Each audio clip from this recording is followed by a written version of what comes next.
Okay, let's talk about the false grip in arm wrestling. And in general, let's talk about this hand grip position in the start of the match and stuff like that.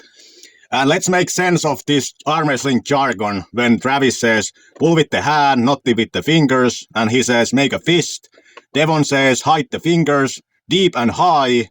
And then he has said that these ones are bad and then these ones are good.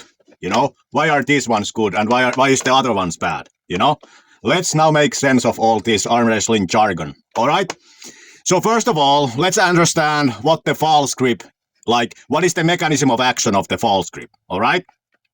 So here this hand, which is left, will take the normal grip and the hand in the right will take the false grip. All right.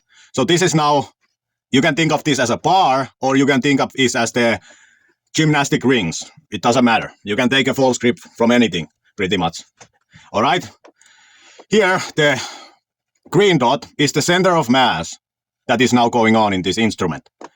All right. And the red line will show the lever arm to your wrist. Note that this red line is the same as this red line. So you can observe that in this false grip, the lever arm is half of what is the normal grip lever arm, you know? So, and note also that because this reduces the lever arm for the wrist, then therefore it also reduces the lever arm for the forearm when you are holding something with the false grip compared to the normal grip. And it also shortens the lever arm for the entire arm. And that's why the gymnasts use it, like that's why they use it also in these positions. You can see they have a false grip here too, you know?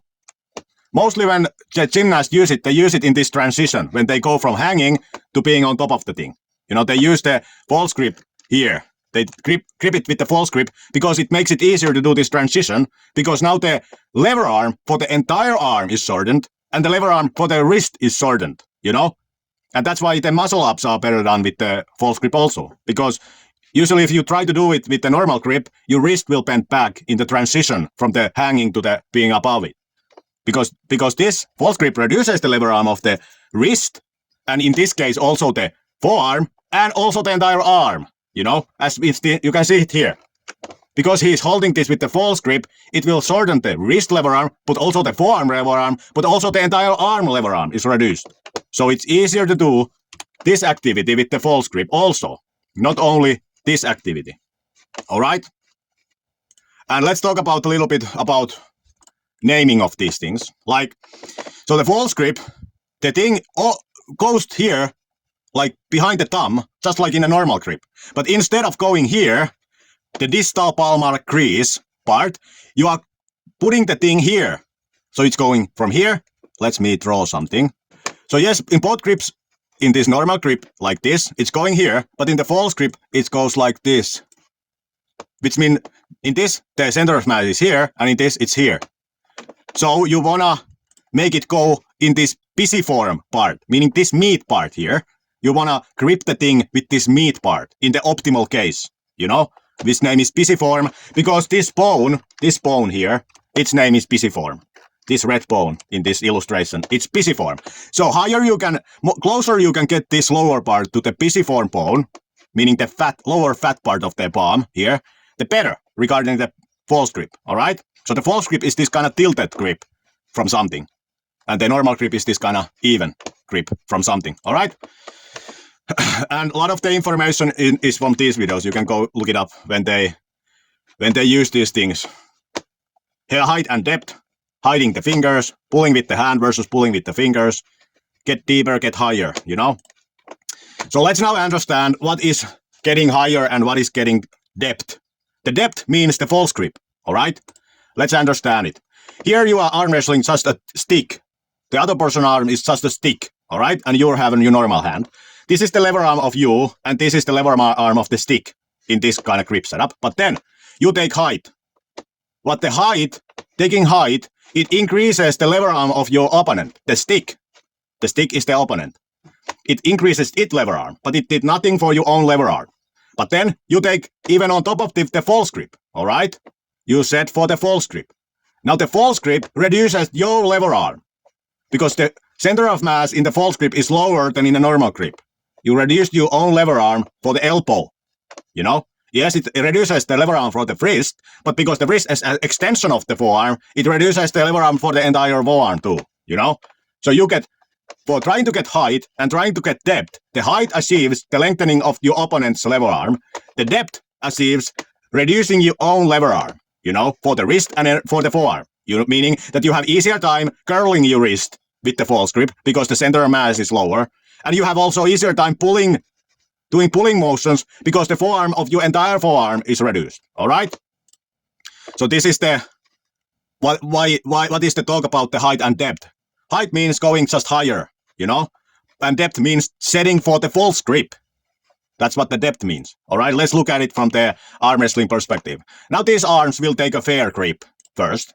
All right? Fair grip. They have equal everything. Fair grip. All right? Then the blue one takes height against the red one. All right? Blue one takes height. All right? Now the blue one has height. You can see this part of the hand. In arm wrestling, this is called webbing. This part. It's now higher on the blue one than in the red one. So the blue one's lever arm for the forearm is lengthened. But the lever arm for the blue one is not lengthened. But it's now the proportions are so that it's better positioned regarding the height. Just like with the stick, you know? Even though you couldn't bend the wrist back of your opponent, you still have leverage mechanical advantage. Just like with the stick, you know? You cannot bend the wrist back of the stick, but still you want the height, you know? Because it makes the lever arm longer for the entire forearm, you know? Obviously, it's beneficial to get the wrist bent back, but even though you couldn't, you are still better positioned regarding the leverages in this setup, all right? Then, next, the blue hand takes depth against the red one. Not height, but only depth, all right? The blue one, you can see, it has set itself to take the false grip. Obviously, you cannot take the false grip perfectly in arm wrestling, but more you can get this bone here, higher here. Like, more you can expose this area, the better, because you are setting up for the false grip. Now the red is blocked more than the blue one. You know, the blue one has set itself for taking depth, but not so much height. It just has depth advantage, meaning it's shortened the lever arm of its forearm versus the red one. It has advantage for the wrist flexion and for the movement of the forearm because its wrist lever arm is shorter and therefore its forearm lever arm is shorter. All right? Okay, then finally, the blue will take height and depth against the red one. All right? Here, you can see. Now the blue one has height, meaning this thing, the webbing here, is higher on the blue one, but it also has set itself to take the false grip. So now the blue one has height and depth, all right? Meaning the webbing here, this part of the hand, where the thumb goes to the pointer finger, this part, it's called in arm wrestling webbing. And the blue one is higher, but on top of that, the blue one has also more set up for the false grip, because this part here is more exposed, this area. Meaning that this bone, what we talked about, is more here. Like if he would get the perfect false grip, this part of the arm would be here. Like it would be totally over it. But obviously in arm wrestling you cannot get that much advantage. Like the referees will stop you. But more you get it, the better. More false grip thing you get, the better. All right? So here, height, meaning this webbing thing, the blue one has height here. All right? But then blue one has depth here, all right? And there, blue one has height and depth here. So if you want to get like every advantage, this is what you try to get, all right? Set in the start. And there are like, obviously, like this is the principal things what you want. But then the strategies are, how do you hide from the referees and the opponent that you have these? Because nobody will allow you to set up like this. You know, so you have to have strategies how you hide from the judges that your hand is with the height. How do you hide from the referees that you have depth, meaning the false grip setup? How do you hide these things from the opponent and the referees? So that's where the other aspects of arm wrestling setup come in. But these are the principal things what you are trying to get, and the others are just strategies how you get them and how you hide them. All right. So let's then understand what is the issue with the like these, meaning the wrist wrench. Why doesn't Devon Larratt like the restraints? When he talks about it, he always talks about he doesn't like the restraints, but still he does these activities, okay? And these are in his mind, okay. So let's understand it here in the video. So okay, here is what is wrong in normal language terms with the restraints. The issue with the restraint is that you cannot take a false grip from it, you know? Like, let's look at it. With normal handle, you can false grip the normal handle like this. Now I have a false grip on it. You know, I'm false gripping it. Normal grip would be like this, and false grip is like this. Right? And I can do the same for this with this fat handle. I can also false grip it like this.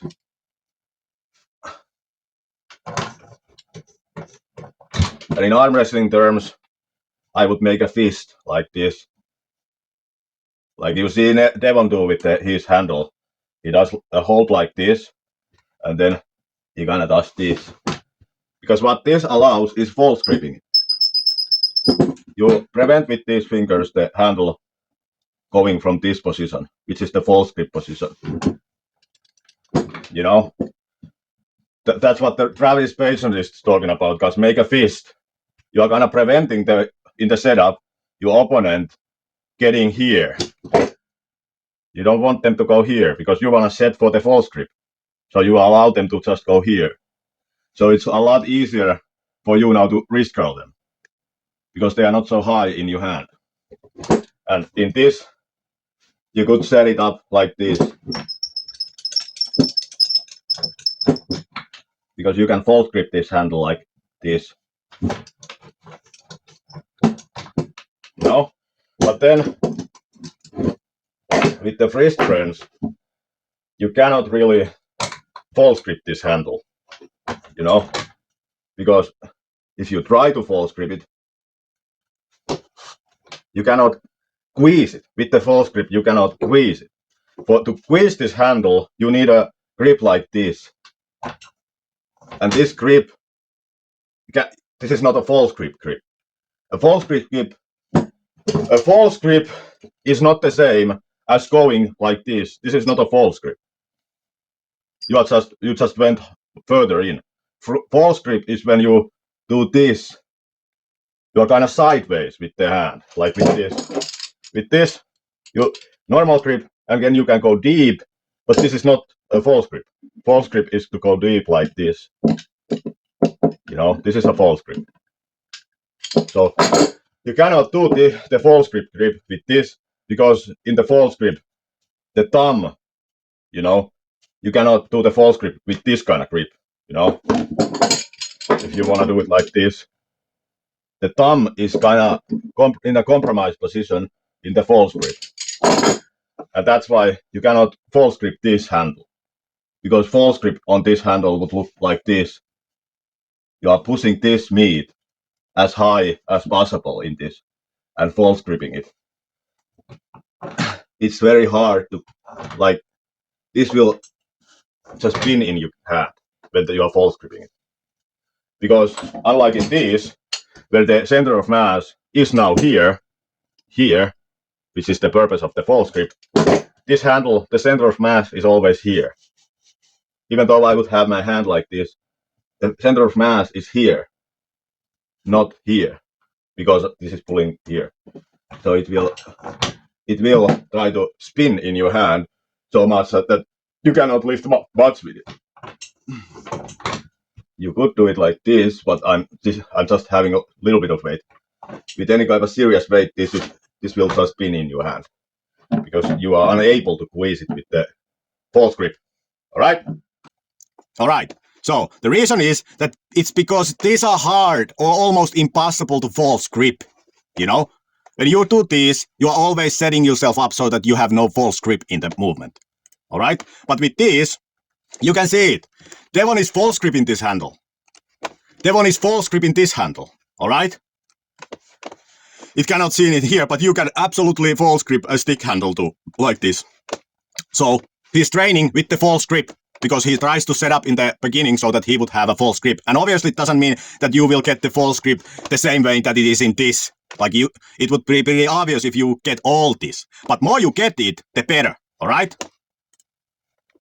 So here is what it looks like in the beginning of the match. Not that in this person, neither of them has depth, meaning the false grip. But in this image, you can see that this guy has a false grip beginning because there is space here. The other person is not so high in the fingers, meaning that it has reduced the lever arm for the wrist because this is a false grip. And that's what they keep making the fist here means, you know? In this you can see it better. You make this fist tight so that when the other person is trying to push their fingers into being high here, they can't because you keep this fist tight, you know? You don't allow them to go into here because there you have a normal grip. They have a normal grip on you, not the false grip, you know? You want to set it up so that you can have something like this where you have a false grip with this arm to the opponent's arm, you know? So you have a lot easier time when you are now curling your wrist in because you are curling it from this part of the hand. If this was like, if this guy now tries to curl it in, he's trying to pull the other from here, the bottom part of the pinky finger. Whereas with this, he's not pulling the arm from the bottom part of the pinky finger but from here. He has a lot easier time, the arm wrestling whisperer, to curl his wrist in. And when he has curled the wrist in, the whole lever arm of the arm is reduced. And also in this, even though he wouldn't curve the wrist in, he has reduced lever arm for the forearm, you know? So this is what the arm wrestling jargon explained about from Travis Page and from the Devon Larratt regarding this make the fist and stuff like that. And this is what the false grip in arm wrestling means. It's the same as the depth Devon is talking about. And the height is the webbing thing. And these are the two things you need to try to optimize in the start of the match. All right? That's all. Bye.